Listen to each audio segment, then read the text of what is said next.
we do kind of come to the end where all of the cardinals are gathered in this kind of like hall of sorts.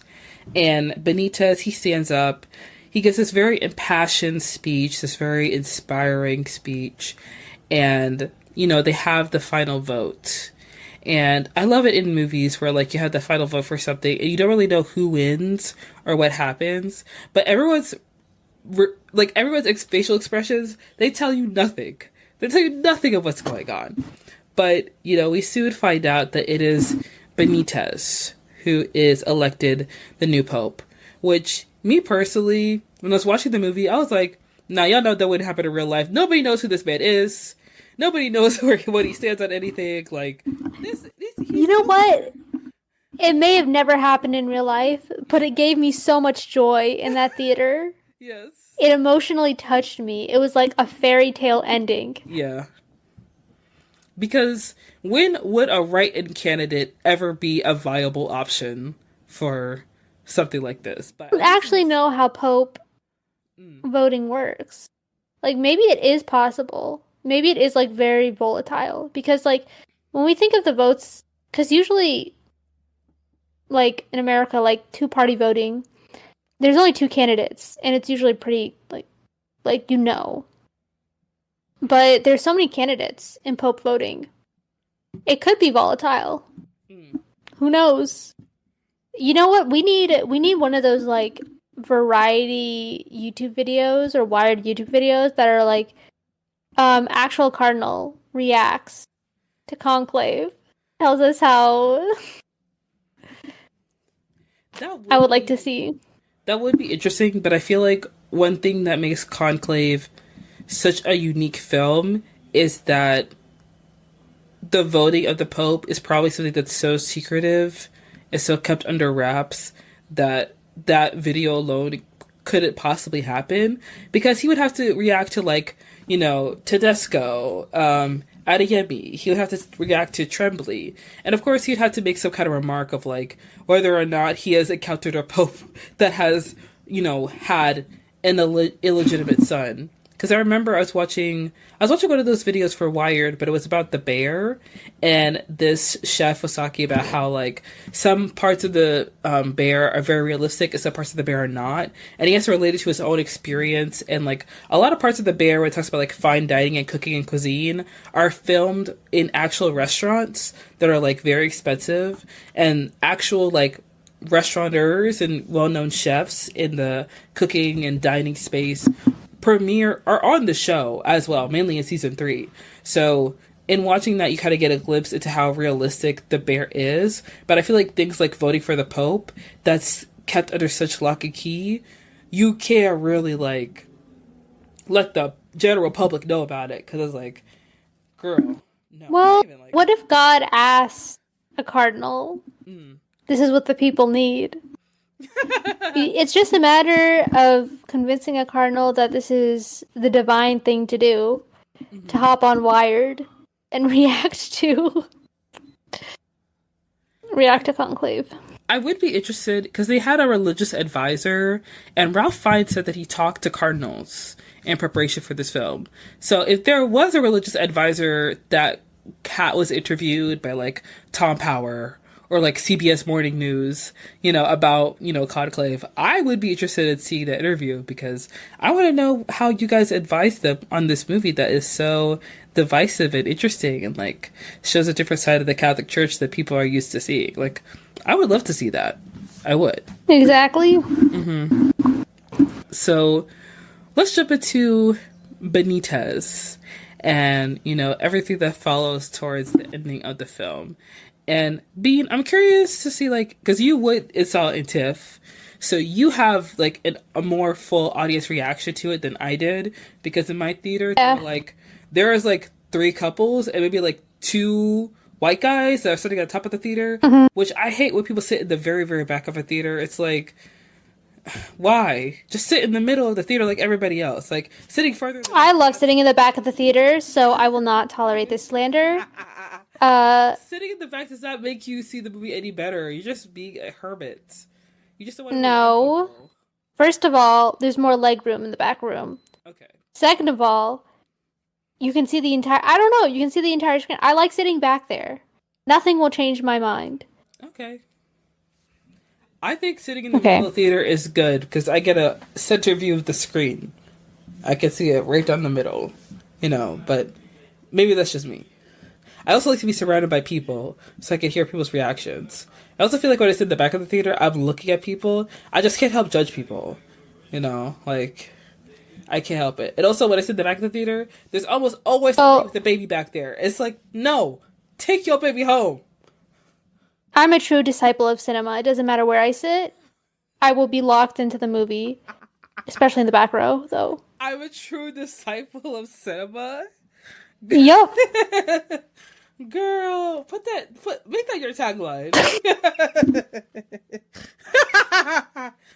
The way I'm stealing that. No. I'm copywriting it. I'm going to put it on t-shirts. Oh my god. Discussing film, new merch coming soon. Oh my gosh. Let me shut up. Okay. I was curious to hear, how, when you went to go see the TIFF, and, we find out about Benítez being voted in as the next pope, finding out about Benítez and, who, Benítez really is. How did your audience react to it? And, how did you react to that reveal? And, what did you think? I need to be so frail with you right now. I am a little stupid. I'm usually very good with movies and understanding movies as they happen.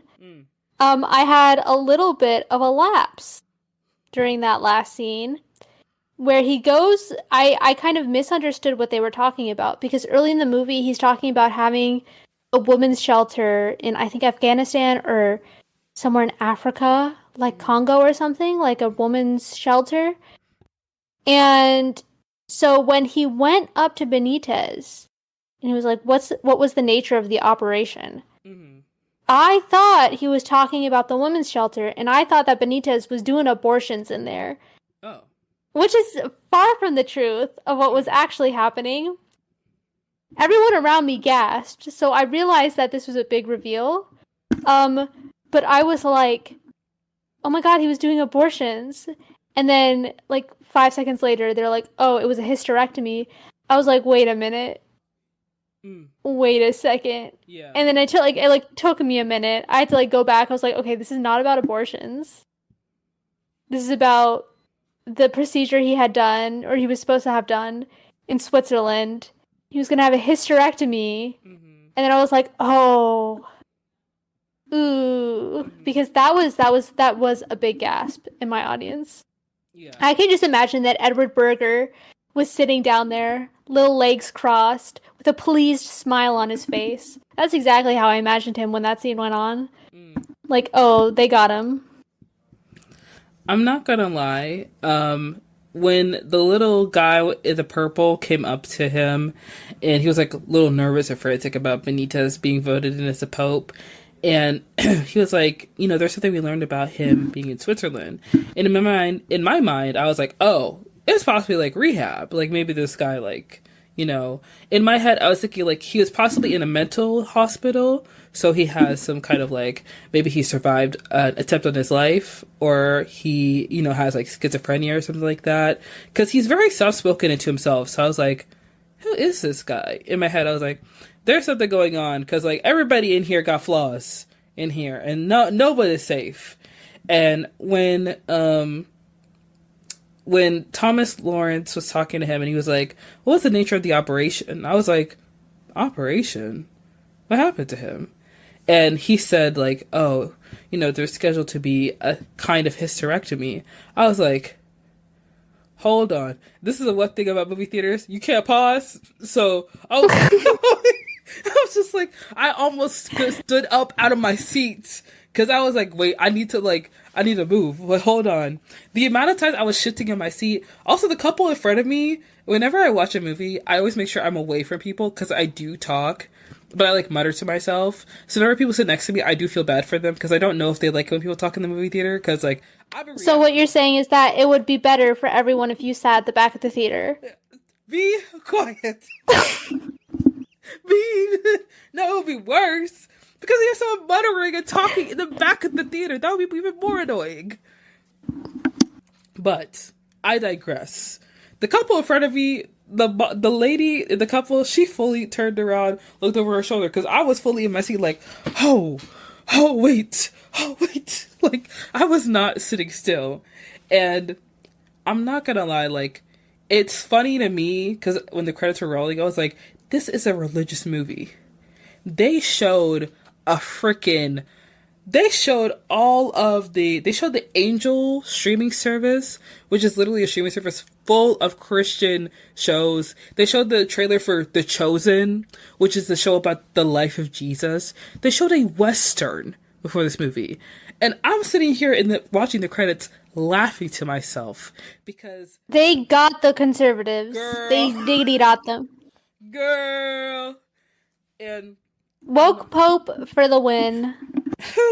They were mad when the actual Pope was like, hey, I actually don't mind gay people. But girl, this movie? Huh. Oh my god. When I got out, the first thing I did was message my friend. I was like, you guys will not believe the twist at the end of this movie. And my friend replied to me, and she was like, female Pope? And I was like, well... Joan the Pope? Not exactly. Girl. And the thing is that as I was watching the movie, I could tell, like, there were two couples in front of me where the husbands both leaning over to their wives, like, whispering to them. And I could clearly tell the wives were trying to explain to them what was going on, because they were like... They didn't know what a hysterectomy was. They didn't know what was going on. They were like, wait a minute. Huh? Hysterectomy? What's that? Uterus? Exactly. So it's like they should do one of those TikTok videos where they go up to people on the street that'll be like, what's a hysterectomy? And see how many men know. Girl.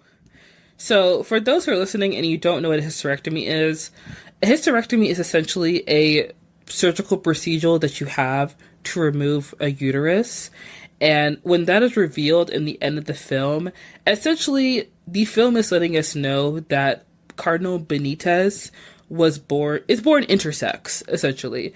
That he possibly has male and female genitalia. We don't know the exact, what he has exactly. Yeah. Well, we know that he was assigned male at birth. Yes. And then later he had, like, an appendix out or something, and they discovered that he had, a uterus. Mm-hmm. So that's the nature. Yeah. So, yeah. Obviously, that is what is told to us from Benitez's own testimony. So, it's made clear to us in the film that he is intersex. And he gives this very beautiful explanation. Because, like you said earlier... I almost cried. It was bad for me. Ralph Fiennes' character, when he's talking to him as Lawrence Thomas, he's like, you're about to become the most famous man in the world. Because he has spent this whole time trying to make sure that the right man becomes the Pope. Because he was a man who had a crisis of faith and did not feel like he was chosen. He was not the right man to pick the next Pope, the next spiritually appointed leader for all the Catholics in the world.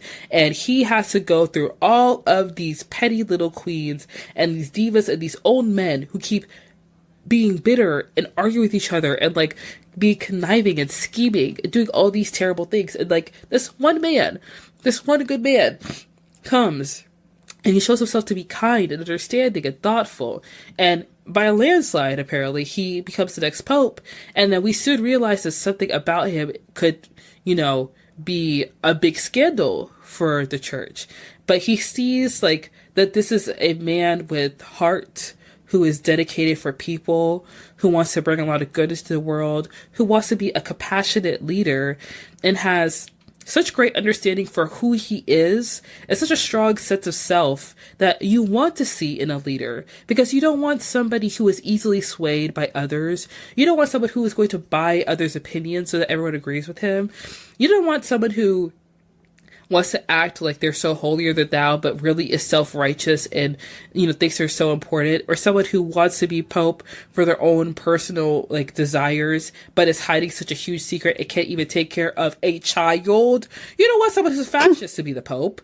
You want someone who is kind and understanding and generous. And although he did hide this from them, because, like, first of all, they didn't even know who this man was, but this is something that people deserve to know. Yeah. And, like, that's the thing that, like, in my head, when he's talking to Thomas Lawrence, and he's giving, like, his very impassioned, very, like, calm speech about, like, who he is and how he sees his role as a pope and what he will do, in my head, I'm like, you know what? At this point, you might as well...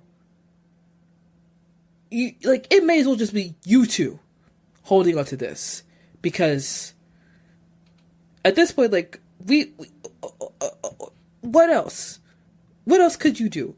Like, girl, you set the smoke signal up, you sent everybody home, and we're here. He's gonna be pope in an hour. Like, what else is there to do? And I feel like, there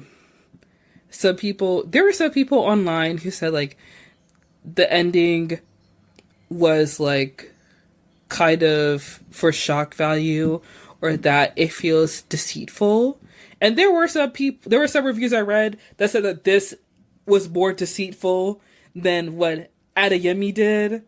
And for that, I have to be like, no, I don't think it is. I feel like this is not deceitful because it's no one's business to begin with. He didn't do anything wrong. Yeah. That's his business. Like, that shouldn't affect how other people see him in any way. Mm-hmm. His pronouns are he, him. That's all you need to know. Listen, assigned male at birth. That's what y'all want in a pope, right? That's what's so important to y'all, right? Yeah. Think about it.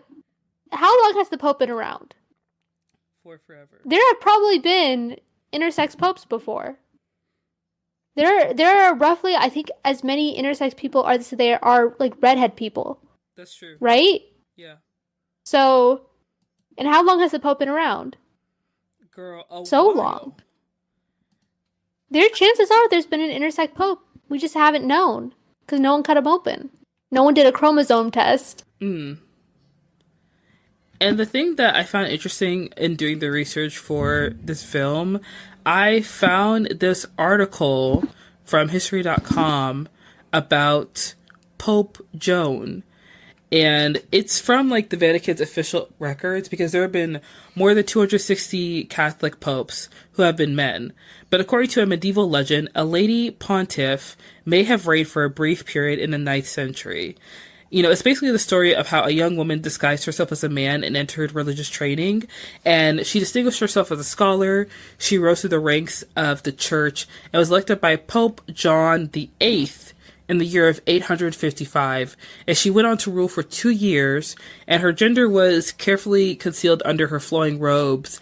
But her secret was revealed in 858 when she unexpectedly went into labor during a papal procession, and some accounts allege that she died in childbirth. Some people claim that she was stoned to death, but there's no, like, real, like, proof of what happened. And okay, well, she shouldn't have been sleeping around in her position to begin with. Like, if you want to be pope, I'm just saying, if you want to be pope, don't get pregnant. That seems a little unfair, but okay. What? Well, if you're a man, you're not supposed to be getting any either. Why are there special allowances made for the female popes? You think these men weren't... I mean, the thing is, I'm just trying not to be a hypocrite. The church, like... I know exactly what they were doing. Yeah, I'm just saying that none of them should be doing that. Yeah. And it was especially irresponsible for her because that's how she died. She was being young, wild, and free. You know what I mean? Like, she was the Pope. She thought she could get away with anything. Listen, She thought. You're talking about the audacity, the gumption, the gall. She was a pregnant pope. Yeah. Them robes must be big, because if she was hiding a baby, girl. Yeah, literally. But I think that, like, this ending is so interesting, because there is quite literally, like, so little representation for intersex people within the media, even for people who are non-binary. You know what I mean? There isn't a lot of representation for them. And then for it to be so creatively and almost like masterfully placed in one of the most religious films of the year, it makes me want to like, it makes me want to scream that I didn't come up with this. Like, how you that, like, Burger, you really did your big one with this, because, like, oh my god, like, that's crazy. I can't imagine how many Oscar voters are going to be losing their heads when they get to the end of the film. They're like, no, I think this is a very easy adapted screenplay win. Yeah, that's true. I can't imagine anything else beating it out in this category. To be honest, I'm looking at the Oscars race right now, and with some of the movies they're putting up, girl, it ain't even. I just hope that this does not win score, because All Quiet on the Western Front won score, in that it was obnoxious then, and we're not even on the battlefields now, and it still had that blaring, like, wah, wah, and I was like, why are we doing this in the church? Yeah. Yeah. No. You're right. But I absolutely love this movie. Just spending, like, also the movie wasn't even that long. Thank goodness. Like, yeah, I feel like it felt really, like, once things started going, it really started going. They started moving. I know. Yeah. It was made for the girls, you know. Gossip. It's like, what's gonna happen next, you know? I really wish it was still in theaters in my area. But, like, for a lot of independent films where I live, they'll be in, like, they'll have, like, a wide release, but only for, like, a month. And then later, it'll be put in, like, one or two theaters. But the theaters are always, like, 20 miles away from my house. So I can't just, like, go and watch it just because it's like, such a long drive for me. But I do think I am probably going to give it a rewatch, because this film was beautifully done in a way where, like, it almost feels like a documentary, just with the reverence to the source material of the film. And also just watching, you know, all of these men kind of put aside their moral standards that should be so high as leaders of the church and succumb to, like, their own human desires because of the prospect of the power that they could possess as mortal men, wielding this among other mortal men. And then the one person who didn't want it, who didn't ask for it, who didn't crave it, somehow gets it. Because, you know, even like Lawrence Thomas, he said he doesn't want to be Pope, he doesn't want to be Cardinal. But you could tell, like, at some point in the film, he's starting to get a little, he's kind of like, he's silent up to the media. He's like, you know what? And he even said at one point, he's all like, search yourself. Tell yourself. Tell me that there isn't some small part of you that wants to be Pope. And it's like, kind of got him there. With everyone there. Yeah. Sorry, I was going to say, when Stanley Tucci said, now every man here wants to be the Pope, I was like, oh. That's true. No, he's not wrong.